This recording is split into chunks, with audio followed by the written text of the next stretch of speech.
call the meeting to order. If everyone would please stand for the Pledge of Allegiance. I pledge allegiance to the flag of the United States of America and to the republic for which it stands, one nation, under God, indivisible, with liberty and justice for all.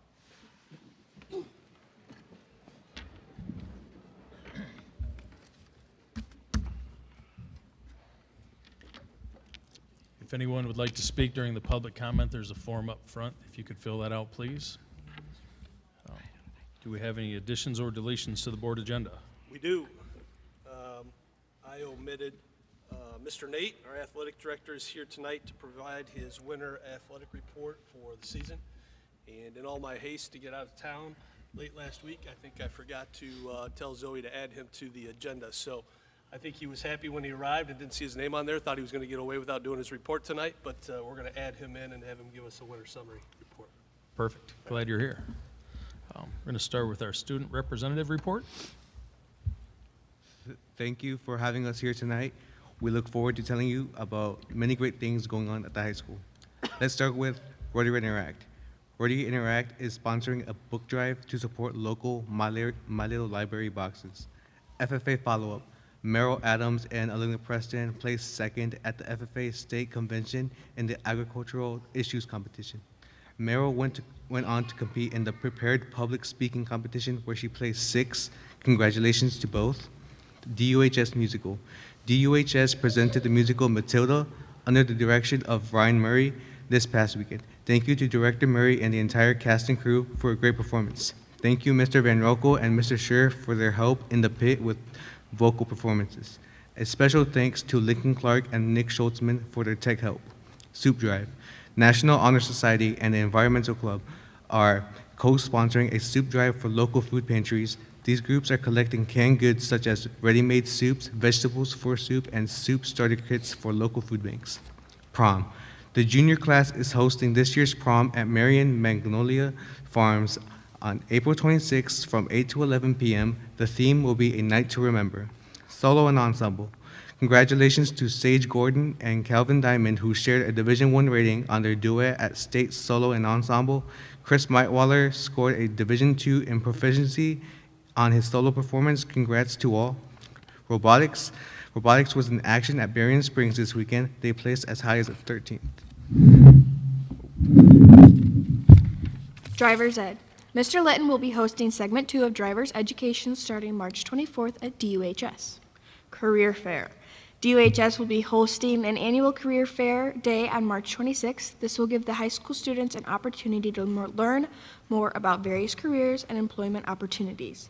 This event is hosted and organized by Mr. Williams and Mrs. Anderson and the Work-Based Learning Kids.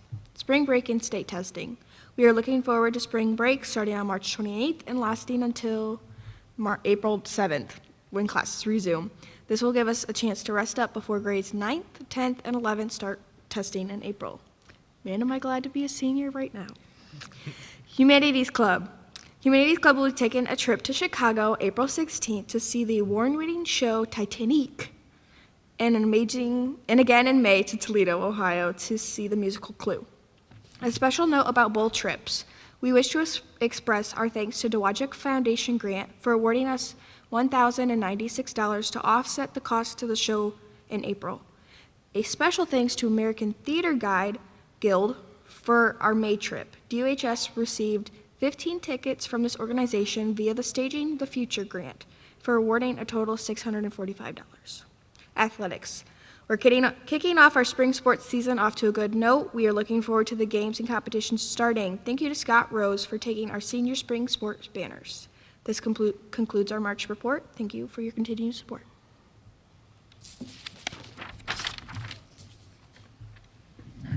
Next, we're going to move on to our Student of the Month recognition. We're going to start with the high school.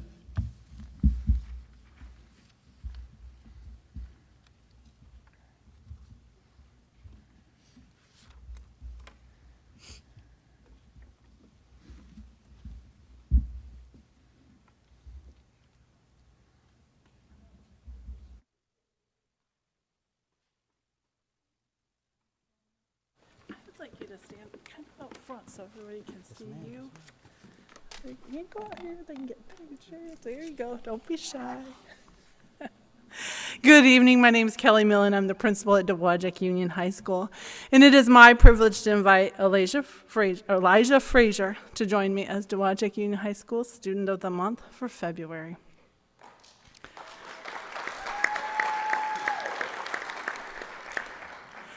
Elijah is a junior and the son of Jessica Gajewski and Bernard Frazier. He has an older sister here tonight, Tamaya. Did I get that right? Tamia, sorry. And an older brother named Chase, who also attends Dowagiac Union High School. Elijah aspires to attend Grand Rapids Community College to study recording arts so that he may someday produce his own and others' music. Elijah was nominated by Mrs. Amy Hackett, his earth science teacher. She's here to tell you more about why he was selected as our Student of the Month. Here's Mrs. Hackett. Good evening. It's my pleasure to be here to introduce you to Elijah and tell you a little bit about him. As you can see, he excels at growing.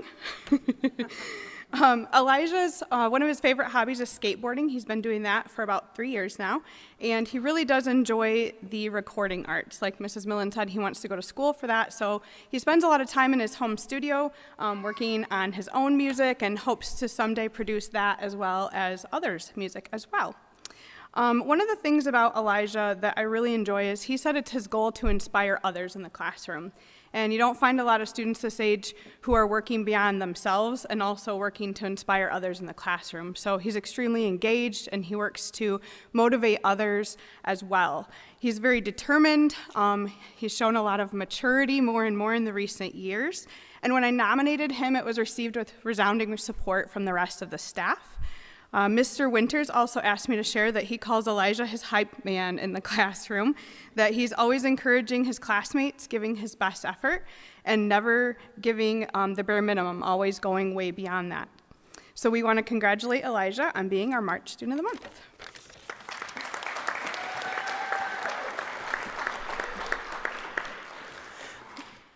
So each of tonight's Students of the Month will receive a certificate that reads the following. It says Dowagiac Union Schools, and in our case, Elijah Frazier, Student of the Month, Dowagiac Union High School, February 2025. It says the school board, administration, and staff appreciate your academic performance and mentoring of fellow students, and it's signed by their building principal and Superintendent Bloomgren. Along with the certificate, each Student of the Month tonight will also receive their Student of the Month t-shirt with their name on the back. So we want them to wear that proudly. So ladies and gentlemen, one more time, this is Dowagiac Union High School Student of the Month, Elijah.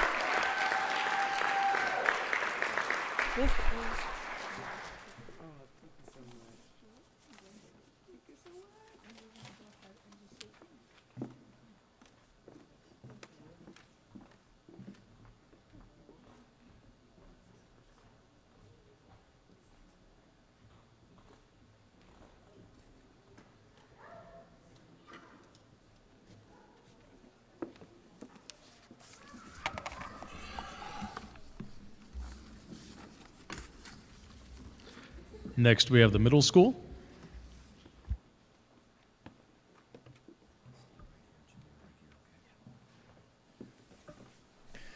All right, good evening. My name is Dr. Whiteman. I'm the principal here at Dowagiac Middle School, and tonight I have the privilege of introducing Jameer Bacon Baker.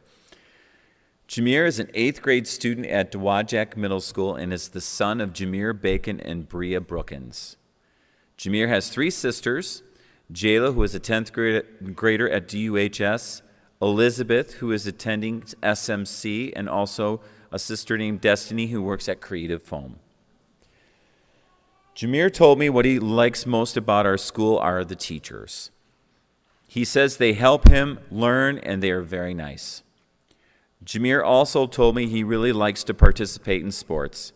His favorite is football because he loves the intensity of the game and scoring touchdowns for our school. Jameer also played basketball for DMS and is one of our sprinters on the track team. He says he is the fastest in the school and is looking forward to a great season. Jameer's favorite subject at DMS is social studies with Mr. Biner.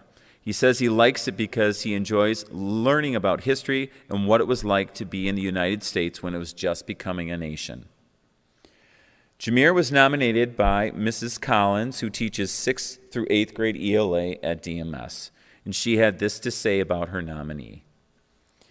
I've had the pleasure of working with Jameer for the past 3 years here at school. He began his 8th grade year with a strong start and has consistently earned highest honors throughout the school year.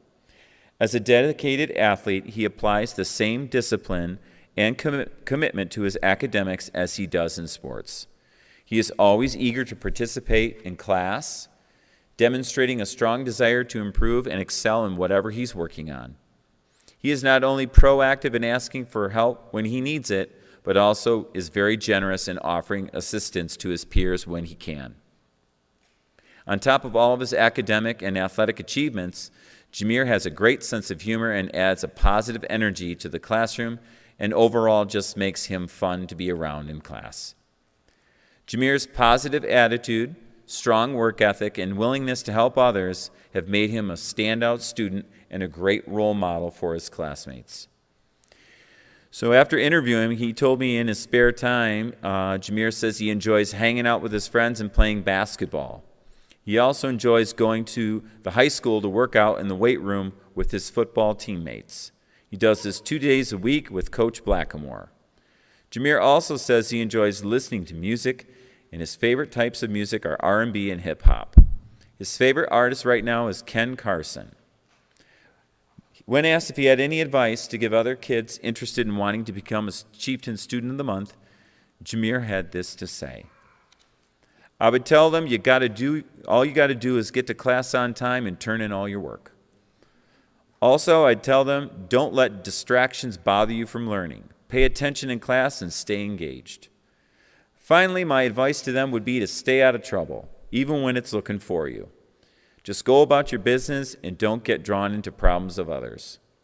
So on behalf of the staff and students at Dowagiac Middle School, we would like to congratulate Jameer Bacon Baker for being selected as our February 2025 Student of the Month.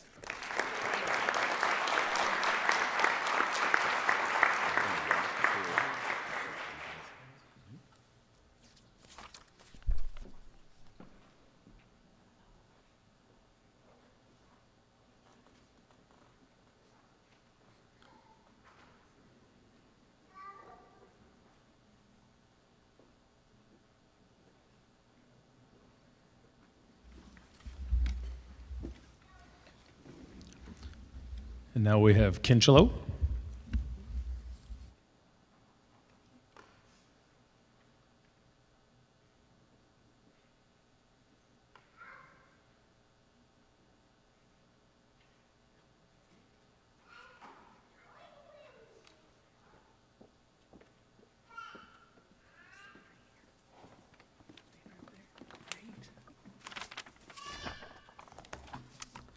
Good evening. I have the honor and privilege to introduce you to Jaslyn Flores Nava. She is a kindergartner in Miss McDonald's class, and Miss McDonald's going to tell you all the amazing things about Jaslyn.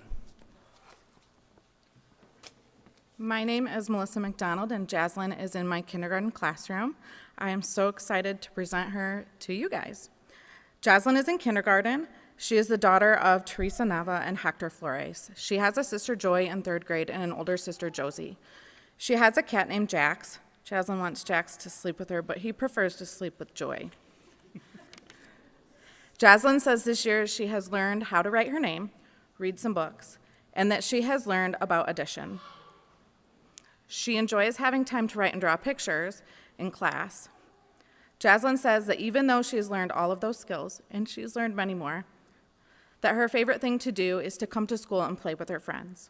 She is an exceptional friend. She's always kind, she's always caring, and she's always happy. She especially likes to be able to get out the indoor toys with her friends. Some of Jaslyn's favorite things are the colors pink and purple, the show Bluey, the movie The Little Mermaid, watermelon, chocolate ice cream, pasta, and chicken. Outside of school, Jaslyn's favorite thing to do is drive her car outside. She said that it is special because she got it for Christmas for Mom and Dad. from Mom and Dad. She also likes to play Roblox at home. When Jaslyn grows up, she would like to be a dentist because they help people. One time she had a toothache, and the dentist was able to fix her tooth and make her feel better. Jaslyn was chosen as our Student of the Month because she is an outstanding role model for her peers by making good choices. She's one of the best listeners. If you miss a direction, Jaslyn is the person to ask. Not only is Jaslyn a fantastic listener, she is a great friend. She is helpful, caring, and always cheerful. She gives the best hugs. I can always count on a hug first thing in the morning, at lunch, when she comes back from recess, and at the end of the day. On top of all that, she is the hardest worker. Jaslyn represents every aspect of what we look for in a chieftain hero. This is Jaslyn.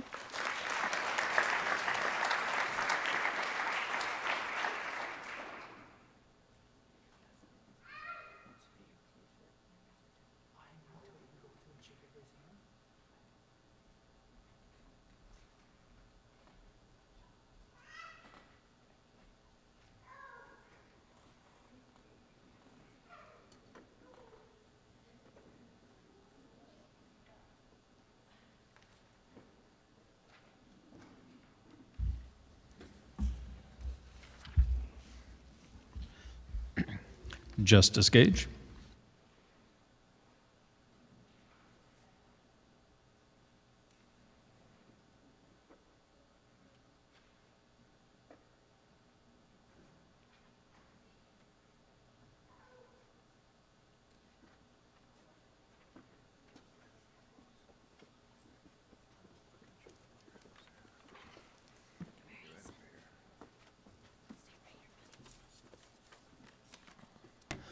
Good evening. My name is Brian Henry. I'm the principal of Justice Gage Elementary, and I'm here with Miss Melvin to introduce our February Student of the Month.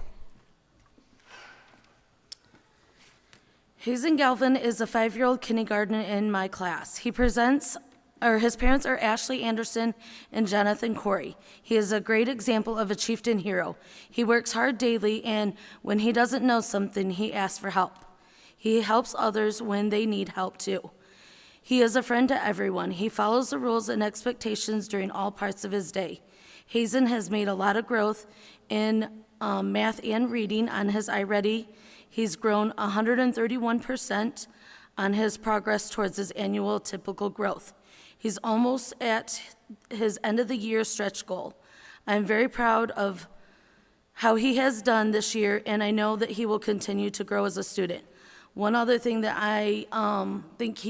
one of the things that I think he's the best at is when another student does something well or gets rewarded, he's always the one clapping for those other students. After interviewing Hazen today, I found out that he has one brother, Ziggy. He is 4, but however, he is sick. 3 pets, 3 dogs, Booney, Casey, Helga, and Helga is very mean, does not like kids, but loves adults.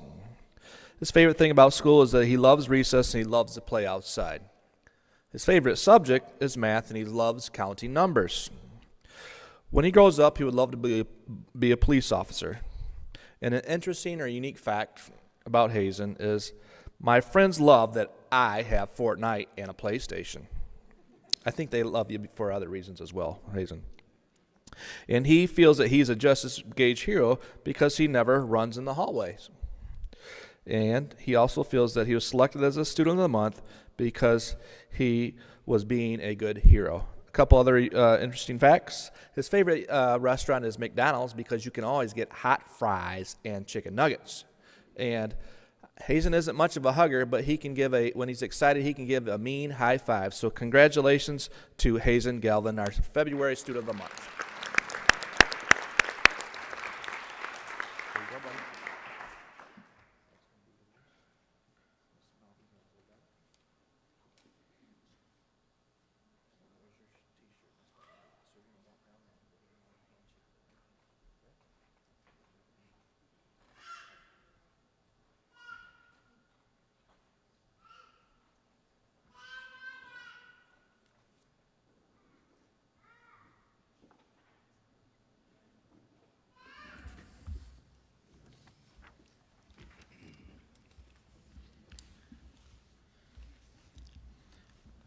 Now we have Sister Lakes.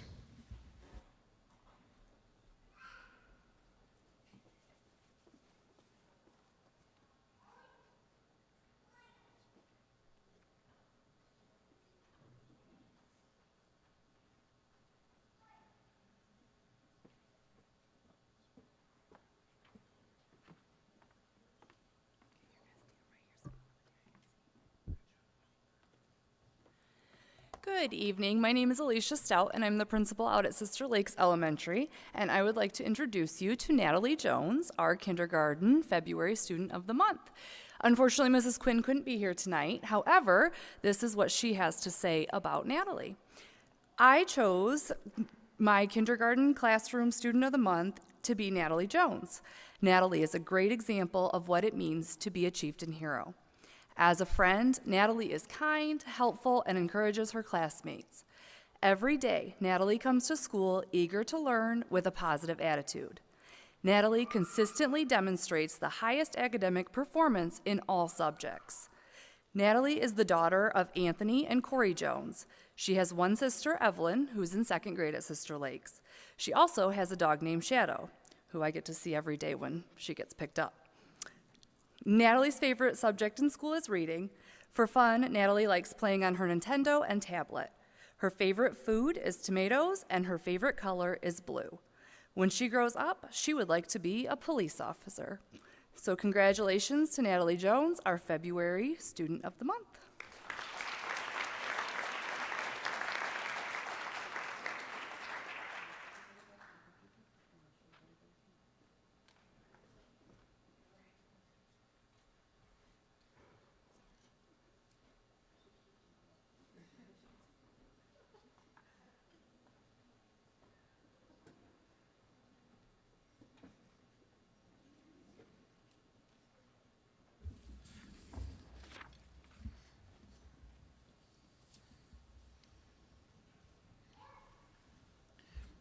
Patrick Hamilton.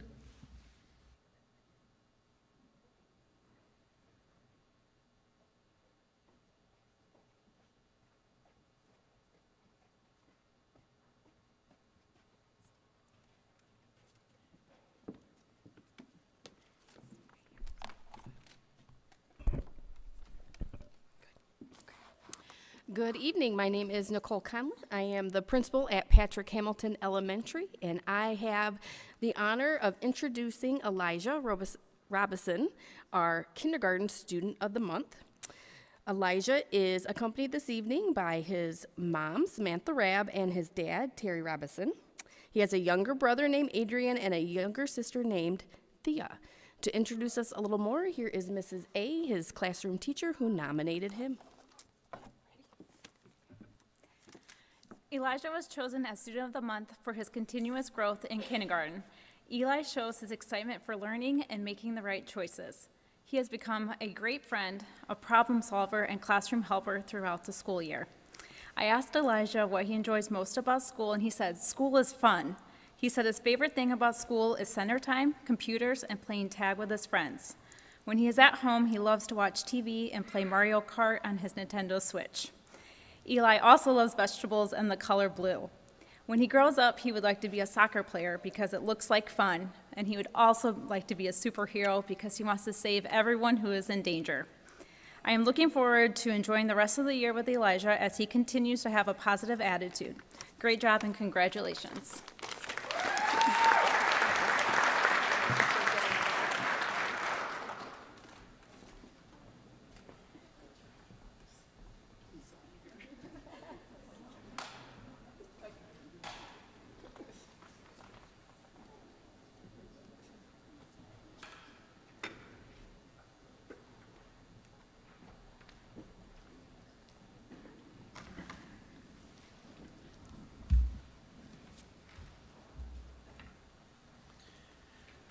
We're going to take a 10-minute break for photos.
Everybody ready?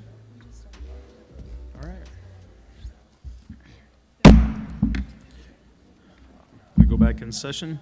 Hearing of citizens. Anyone? Nope. All right. Going to move on to our informational items. We're going to start with our athletic report. Mr. Nate.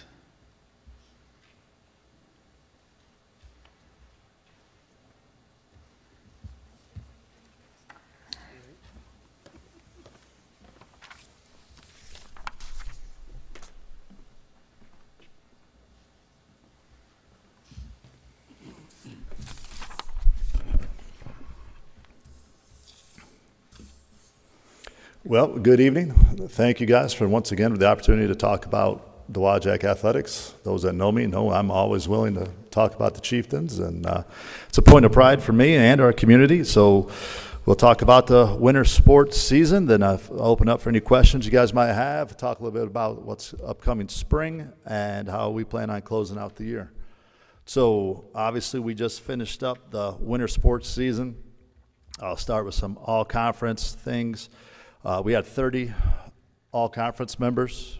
We had 14 conference champions, topped off by our wrestling team winning the team conference championship for the second year in a row. Wrestling also won the district for the 8th straight year, and they made the regional final for the 8th straight year, which, according to Coach Brandt and I, we were doing some research, and Coach Lyle in the back could help me if I'm wrong. Us making 8 straight regionals, I believe we're the only school in the area who's done that. We set a school record with the 8th straight district, but making the 8 straight regional finals it's a pretty special deal. It's important to us, it's important to the community. But with that said, this is a kudos to Coach Brandt. He's not satisfied. After we got beat by Allegan, the next day he's in my office and he's like, we got to figure out how we get back to the state finals every year. He goes, I'm tired of regional finals. I'm tired of districts. How do we do this? So he and I reached out to 2 state powers, those that know wrestling. We reached out to Hudson and Dundee, and the coach is going up to meet with their coaches to study their programs, how this becomes the standard of not only making it to the regional, winning the regional, not only making it to team state, making it to the second day of team state. That's what we want to do. That's the goal.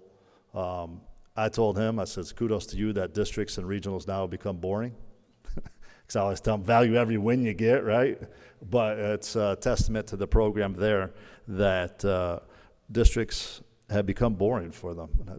I wish I could say that when I was coaching basketball, but that never happened. On the individual side, we had 4 individuals qualify for state: Cameron White, Hayden Groth, Cynthia Villegas, and Cal Chapman. Cal was also a district and a regional champion. He finished 5th in the state, and it was a pretty cool event for him at state finals at Ford Field. He recorded his 100th career victory. So that was pretty awesome for the fact that he could do it there. And with that said, he lost his sophomore year to a shoulder surgery, so really he did it in 3 years. So that was a special day, not just for him, but for all of us that know him and see how hard the work he put in. Academic All-State, 3 of our 4 programs made Academic All-State this winter. Cheer team, girls basketball, and wrestling all made Team Academic All-State.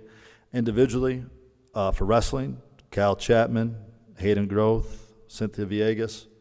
So 3 of our 4 state qualifiers were also Academic All-State. You see a correlation there, how you have success in one end of the building equals success in the other end of the building where the gym's at.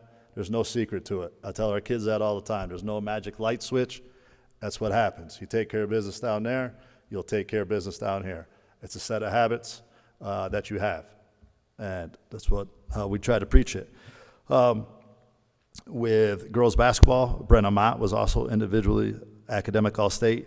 Cheer hasn't announced the individuals yet. I know they've accomplished it as a team, but they haven't released the individual Academic All-State winners is what I'm trying to say.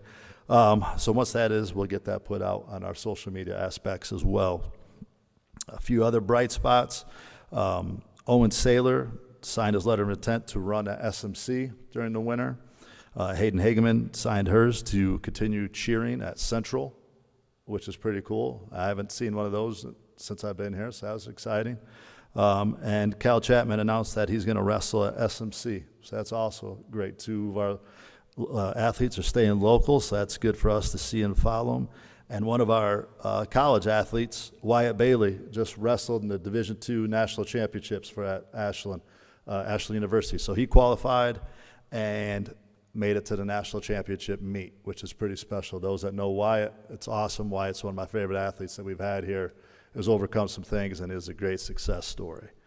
One of the points of emphasis that we started in the winter, that I started, was that we started talking to our coaches. When Greg got here, he introduced us to Brian Kane, and I'm sure Kelly and Brian are tired of hearing me talk about Brian Kane, and I've kind of gone all in on this guy.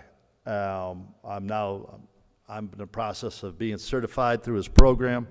But one of the things is we talk to our coaches. The winter coaches were kind of my test dummies on it. I'd give them a message throughout the week, maybe once a week, twice a week, a copy of his podcast. It's a free podcast.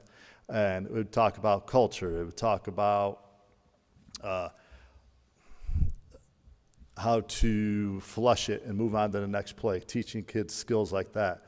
One of the things I've learned more so this year than ever, not just through our kids, but talking to other ADs throughout not just our area, but throughout the state, one's from successful programs, one's from programs that are struggling, and some from my nephews that go to St. Joe, is we have to do a better job of stressing the little things and teaching mental toughness as a skill, as opposed to just assuming that they understand it.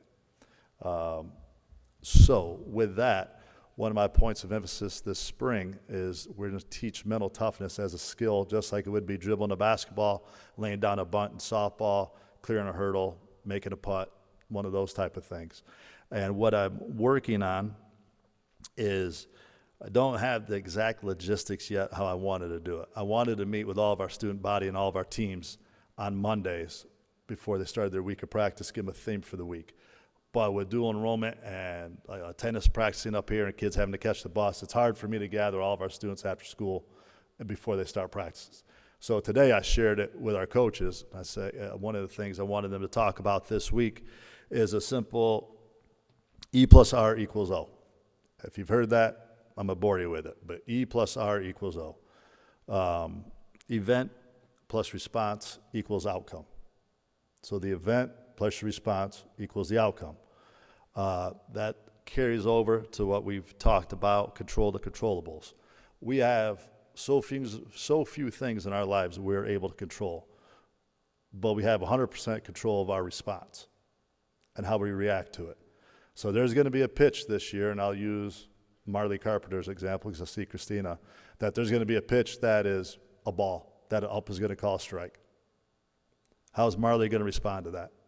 Is she going to be upset, kick her heels, be mad about it? So then that next pitch is right down the middle. She's either going to try to hit one out to the ICG parking lot and swing and miss, or she's going to pop up, right? How do you lock back in, flush it out, find your focus point, and on to the next play? Does it go carry, or if she strikes out? That's okay, right? I mean, you strike out. Baseball, softball is a game of failure. You get out 7 out of 10 times, you're a Hall of Famer, right? If you're out 7 out of 10 times, you're going to Hall of Fame. So baseball, softball is a game of failure. How do you respond to that? If I strike out, do I go out and boot the first ground ball that's hit to me? If I fault on my first jump in track, are my next 2 jumps just washed? Or do I lock back in and figure out a way to put out my best effort, right? That sort of thing. I golf now. I'm old. I can't really do anything else.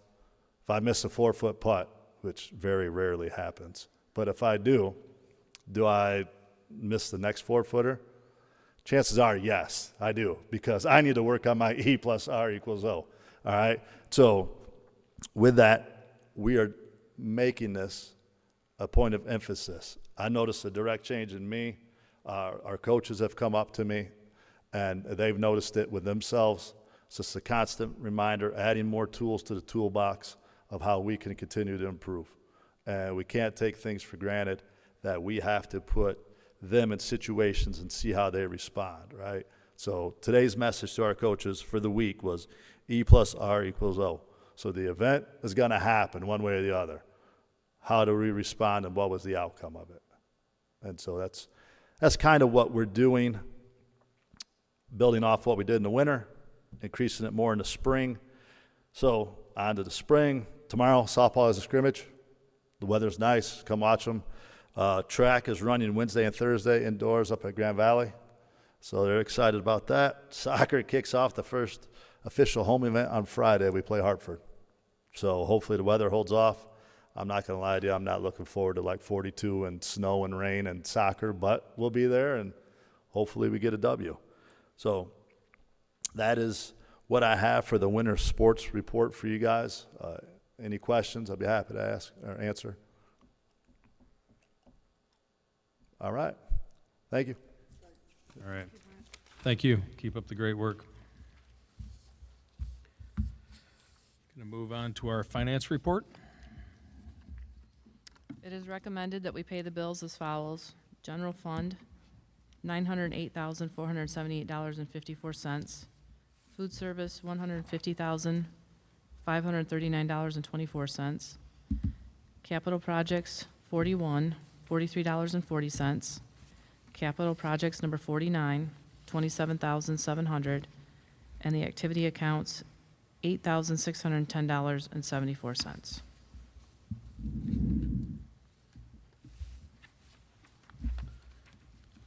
Thank you, Stacy. Move on to our superintendent's report. Yep, so I've got just a few things to share with you. We had our workshop last Monday, so was able to share a bunch of information with you at that time. You didn't get your Friday weekly update this week. That's because I was enjoying the sun in Florida.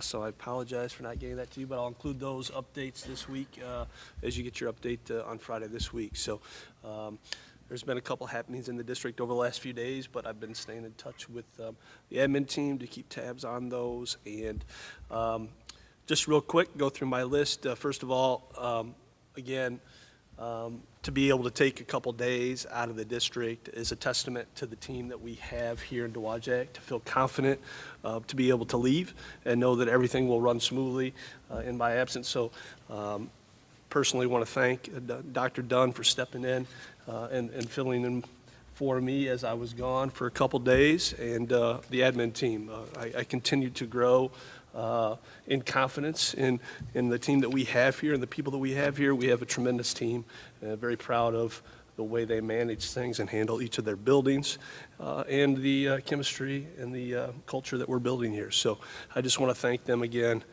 publicly for taking care of the district here for the last couple of days so I could sneak away and get sunburnt. It's good. As I told you last Monday, Neola policies for the spring are out. So Zoe and I will be working through those to update those, to get those revisions. We'll have those for you in April for a first reading, and then we'll get those in place, hopefully in the 2 board meetings that we have between the workshop and then the follow-up regular board meeting to get those into policy here in April. Update on the huddle cameras. So Brent could have talked to you about this, but we've been communicating on this quite a bit with the outdoor facilities and the potential of bringing the huddle cameras to soccer, baseball, and softball, and then being able to stream our events much like we do with football and with basketball, matches in the gym, wrestling, so on and so forth. So we've been working with the huddle company to get these ordered and in place. It's not just ordering the cameras, it's making sure we have the right cameras. Obviously, when you're putting up a camera around a baseball or softball field, you've got to have a camera that can withstand some damage in case a foul ball or something were to hit it. So it's a little bit different than the one that's on the football stadium and the one that will be put on the soccer stadium, and how they mount are different as well. So we've been working with Huddle. The cameras are in, working with our IT department. The other piece to that is getting the Wi-Fi capabilities to point-to-point contact with those, or running the cable wiring necessary in order to have the live stream working. So IT's working on that. We're still optimistic that we will have both baseball and softball up and running before the first home events. Soccer is going to be a little bit different because of the type of camera. It's much like the football camera, so there's a mounting aspect to that and a device that we have to have in order to do that. So that might take a little bit more time, but we're hopeful still that baseball and softball we will get up and running before first home event. Okay? Elementary parent-teacher conferences, I mentioned those to you were last week towards the end of the week. No news is good news. I hadn't heard anything about those yet. I will be checking as I get back into the district tomorrow. I just got back this afternoon about 2:30, so put a couple notes together and was able to come here this evening. Made my first flight just in the nick of time, had about 5 minutes to spare, so security check-in was a little bit slow this morning, got a little bit concerned, but was able to make it.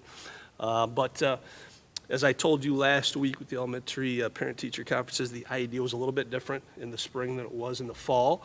And the idea and the concept there was to really concentrate on the students who needed the extra support and help, that may be having some challenges with some of their scores and some of their testing, to make sure some extra time was spent with those parents and those students to create a plan of action for the rest of the year, and hopefully to push them to do a little bit better as we finish out the school year here. So not all the parents and students were seen at the spring conferences at the elementary level like they were in the fall. So we'll be looking from my elementary principals and our leaders, our building leaders, for some feedback on that to see how that went. So that'll be part of the conversations I'll be having with them as I kind of get back into the swing of things here over the next couple days.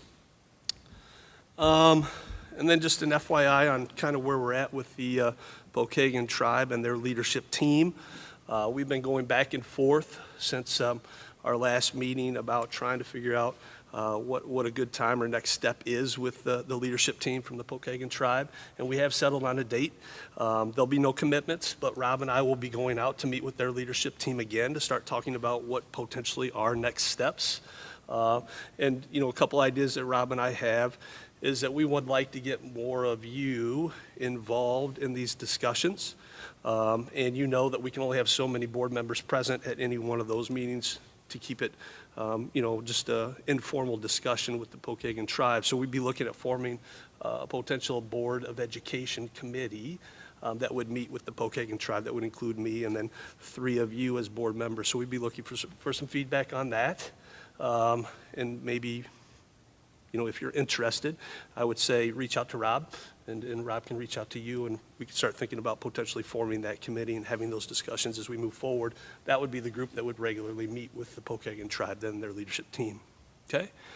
And then we also talked about how do we get student voice and some of our student, our school community involved in this. And so it's late in the game to try to form a school advisory or a high school advisory committee with students and faculty or people from our school community, given that we've only got a quarter of the school year left. But that's something that we would like to talk about, and potentially forming that and working next year with a group of students and faculty folks here in the school community to have some more conversations and do the same thing that we're doing, the learning and the listening and the questioning, to have a better understanding of all of the people that represent Dowagiac Union Schools. So we'd like to involve our high schoolers and some of those faculty members as well, and form some sort of advisory committee. So those are a couple things that are on Rob and I's minds and thoughts as we continue to have discussions with the Pokagon leadership team. Okay? And 8 days till spring break. Here we go. Good. All right, yep. Thank you, Greg. We'll move on to our action items. We have a consent agenda. Approval of minutes, February 17th, regular meeting, and the March 10th workshop. Approval of bills and payments, and approval of FMLA leave for Christine Ewell, high school.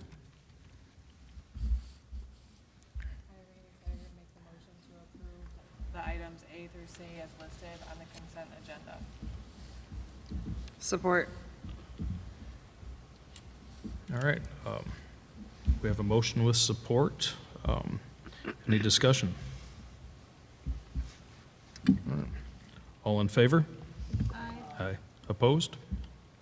All right. Motion carries. Next, we have approval for an out-of-state field trip for the CTE auto students. Greg, do you have any details on that? Yeah, just real quick, this was an invite only, so The state has invited this group, Mr. Tilley and his students, to come and showcase their talents and their skills in front of others from across the state. So it's definitely one of those things where it's good pub and good highlights for Dowagiac, and so we definitely want to send them over there. They'll be there for an overnight stay, but I'm sure they're well coordinated and planned out with Mr. Tilley, and looking forward to seeing some pictures and hearing some of the highlights as they go over there and represent Dowagiac. All right, where will they be traveling to? Is it over to Detroit? I think it's Lansing? I didn't see that for sure. I think it's on in there, isn't it? Capital. Yeah, Lansing. Okay. So, All right. yep, state. I saw out of state, so I Nope. wasn't sure. There you go. So. It did say out of state, but I think it's more about, Don, isn't that more about the mileage traveled? Yeah, it's overnight. It's overnight and mileage traveled? Yeah. Okay. All right. Could I get a motion? I, Christina Carpenter, make the motion to approve the out-of-state field trip for CTE auto students. Support. All right. Have a motion with support. Any discussion?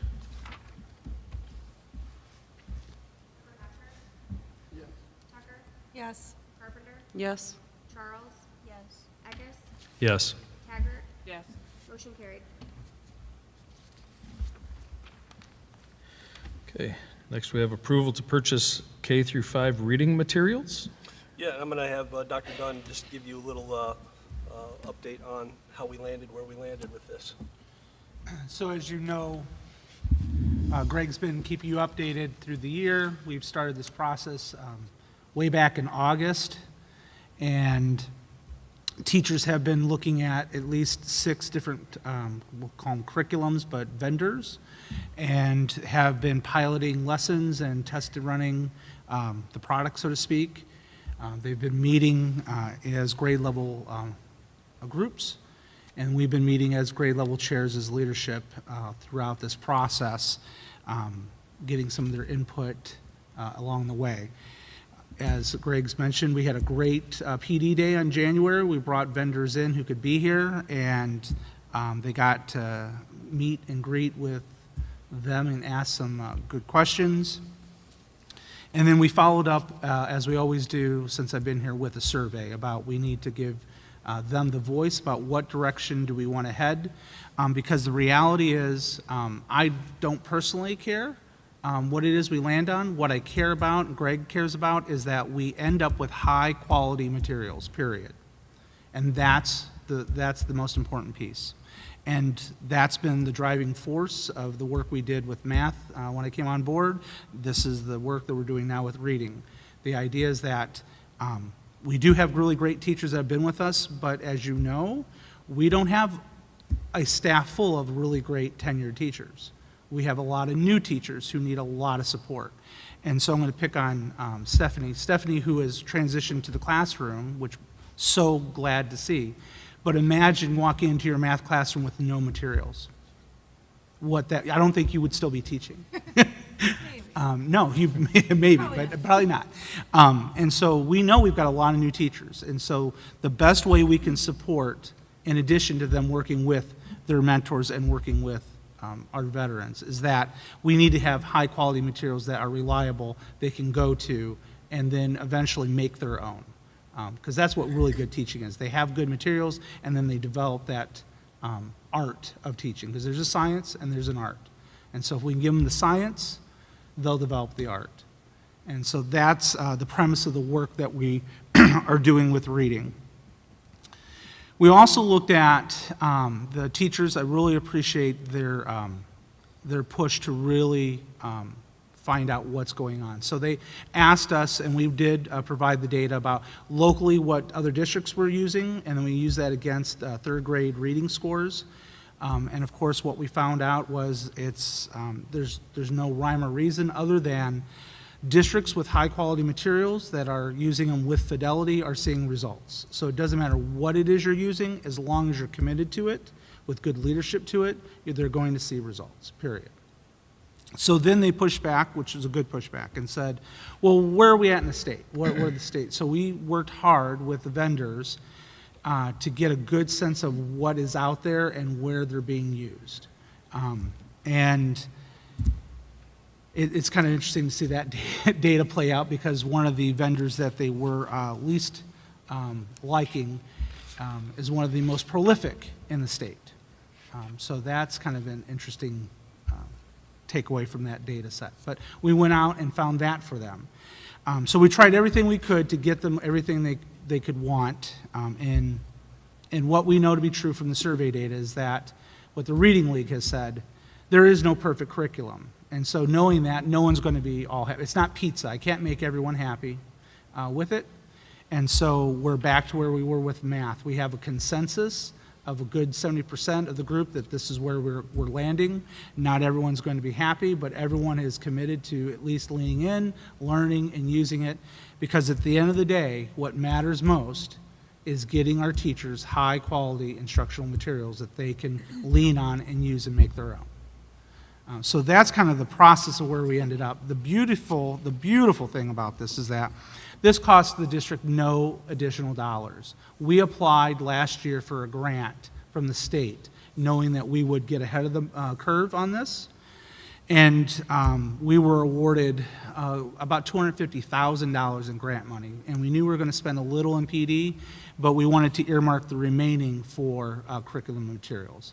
So when you look at that tag of $239,000, that is not going to cost us anything, because the state is giving us those grant dollars. So we're, again, trying to get ahead of the curve, because the big picture in Michigan is that there's a new literacy focus, if you've not heard about. We've been doing this since I've come on board from day one, about how do we get our kids to read better, and we've taken lots of different initiatives and steps in doing that, and changing the way we intervene, the way we teach, and we've just been quietly doing that since I've been here. And we've created our vision of reading, and we've attacked it little by little. We are seeing progress year by year. It's grueling. It is absolutely grueling, but we are getting progress every year. And what we know to be true is that it will get better. It won't be magnificently better next year, but it will be better and better, because we'll have materials that they all can hone in on. And then as Greg leads us through some new work with as we developed and eventually get to professional learning communities, wholeheartedly embracing that, we will have something that they will be able to use as the boilerplate in that work, and that's where we expect exponential growth to happen. And it will happen, because they'll all be on the same page, kind of singing the same song, and then we'll march and beat in the same step. All right. Thank you, Dr. Dunn. We have K through 5 reading materials. Can I get a motion? I, Stephanie Tucker, make the motion to approve the purchase of the K through 5 reading materials. Support. All right. We have a motion with support. Any discussion? I have one question. Will we get the materials by the end of this year, or will it be not till next year, going into the year? So I'm going to work with that, because they have teachers already asking. So we have math materials that are going to be coming in. We've got some other materials that are coming. So I've got to talk with principal about when we can get them in, and will they have storage for it. Because some of our buildings have great storage facilities, and some are struggling with space. So my biggest concern is, yeah, the answer is yes. If we can get there and have them there in their hands before summer, absolutely. Okay. What my biggest concern is making sure they're here, and if some teachers choose, which I don't ask teachers to work over this, and that some want to, but I'm not going to force that. So if they leave it, I want to make sure that we leave them in the buildings in a place that's safe, that we can get to them. I don't want to have to call up a vendor to say, I need to replace X amount of books because we somehow have lost them. Right. So we're going to work through that at our next admin meeting, and then my goal is absolutely to have them here by end of May. Perfect. The purchase order, once you approve, goes in tomorrow. Yeah, and I'd just like to add, Rob, board members, again, the leadership of Dr. Dunn on this project, and the grade level chairs, our building leaders at the elementary level.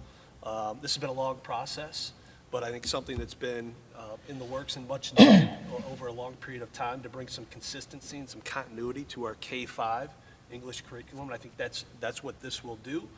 And along with the the PLC movement, the professional learning communities, all the first grade teachers will be talking the same language, working with the same curriculum, and then having these conversations about how do we push kids to the next level. And I think that's what's really going to be impressive about this as we continue to move forward. So excited about that. And then also, as Dr. Dunn mentioned, the reality of our district is, we have people come in and out, and they're not here for long periods of time, and so when teachers come in and they're here for a couple of years, they leave, and we've got to fill that spot. We've got a consistent curriculum that they'll be able to go to through K-5. So that's going to be exciting to see where this will take us, along with the math. And it's the same math program, the iReady curriculum that we're using for math is English, so there's some familiarity with that as well. So that will be nice for the teachers and bring a little bit of comfort and confidence as they initially dive into using it. Yeah. All right, thank you. Member Tucker? Yes. Carpenter? Yes. Charles? Yes. Eckes? Yes. Taggart? Yes. Hatcher? Yes. Motion carried.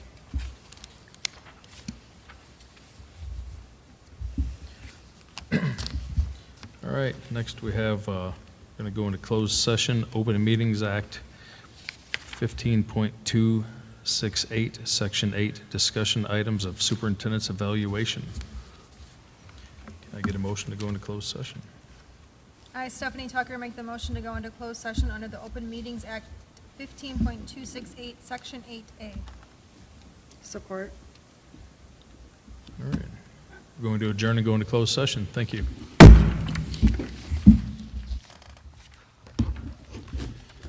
Good one.